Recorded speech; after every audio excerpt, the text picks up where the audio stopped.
যে এখানে সমস্ত গরিব মানুষগুলি আমাদের সঙ্গে রয়েছে এবং একটা সময় যারা আজকে যোগ দিচ্ছে তারা একটা সময় আমাদের সঙ্গেই ছিল এবং মাঝে কী হলো কী ঘটনা হলো এটা ঠিক আমার জানা নেই, ওই এলাকায় আমাদেরকে খোঁজ নিয়ে দেখতে হবে।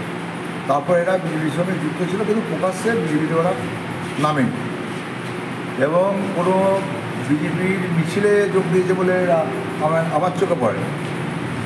সভাপতি হচ্ছে যে এরা নিজেরা এসছে, এরা দিদিকে ভালোবাসেন, দিদির যে উন্নয়ন ধারাবাহিকভাবে চলছে, দিদির যে প্রকল্পগুলো সেগুলো ওদের মধ্যে একটা দাগ কেটেছে। স্বাভাবিকভাবে যারা গরিব ব্যয়বতী মানুষ এবং বিশেষ করে মহিলারা এবং সর্বশ্রেণীরই মানুষ, তো তাতে করে হচ্ছে যে বিজেপির মধ্যে একটা সাম্প্রদায়িক দলের সঙ্গে থেকে একটা বিভেদের রাজনীতি, সেটা হচ্ছে পশ্চিমবাংলার মানুষ করেনি বা করে কোনোদিন করবেও না। আমরা হচ্ছে গ্রাউন্ড লেভেলে যারা আমরা আছি, ব্লকে যারা অঞ্চলে আছে, তারা প্রত্যেকটি গ্রামে প্রচারে যখন আমরা বেরিয়েছি প্রত্যেকটি বাড়ি গেছি, কে কোন রাজনৈতিক দলের সঙ্গে যুক্ত সেটা আমরা দেখিনি এবং প্রত্যেকটি বাড়িতে যাওয়ার পর তারপর হচ্ছে যে আমরা এই রেজাল্ট করতে পেরেছি। তাতে করে ধরে নিয়েছি যে যদি মানে যারা বিরোধী রাজনৈতিক দলের সাপোর্টার ছিল তারা যদি ভোট না দিত তাহলে কিন্তু আমরা রানা এত ভোটে লিড করতে পারি। হঠাৎ করে বলতে আমরা আগে যে চারিদিকে যা উন্নয়নের কাজ, রাস্তাঘাট থেকে আরম্ভ করে ধরুন মানে নানা রকম প্রকল্প, যেমন কন্যাশ্রী, রূপশ্রী, যুবশ্রী, তারপর গরিব মানুষদের মানে মা বোনেদের জন্য লক্ষ্মী ভাণ্ডার করেছে, মাসে মোটামুটি 1000-1200 টাকা করে দিচ্ছে। এইসব উন্নতি দেখে উন্নয়ন দেখে আমরা এবারই যাবো। আমরা 200-250। কোথা থেকে এসেছেন? কুমড়ো থেকে। কোন অঞ্চলে? না হ্যাঁ, নাগরা অঞ্চল।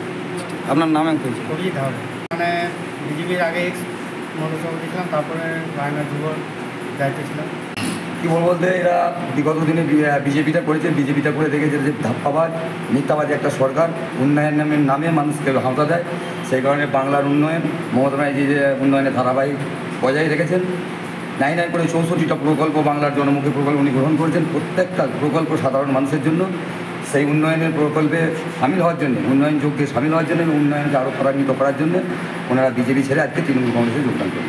বর্ধমান শহরের বুকে সর্বপ্রথম exclusive Indian furniture Bardhaman furniture, যেখানে রয়েছে এলডা শপি এবং আইকন শপি, যেখানে এলেই সহজেই পেয়ে যাবেন উন্নত মানের অত্যাধুনিক ফার্নিচার সামগ্রী।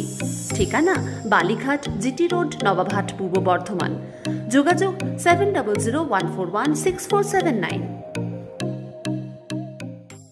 শিক্ষার প্রতিষ্ঠানে বর্ধমান শহরে প্রথম এয়ার কন্ডিশনিং স্টাডি রুম ও ছাত্রছাত্রীদের বাড়ি পৌঁছে দেওয়ার সুব্যবস্থা সেবাশ্রম ইনস্টিটিউট, যেটি একটি লার্নিং ইনস্টিটিউট যেখানে কেজি থেকে 12 পর্যন্ত আইসিএসসি, সিবিএসসি এবং ওয়েস্ট বেঙ্গল বোর্ডের সকল ছাত্রছাত্রীদের আর্টস ও বায়োলজি গ্রুপ পড়ানো হয়।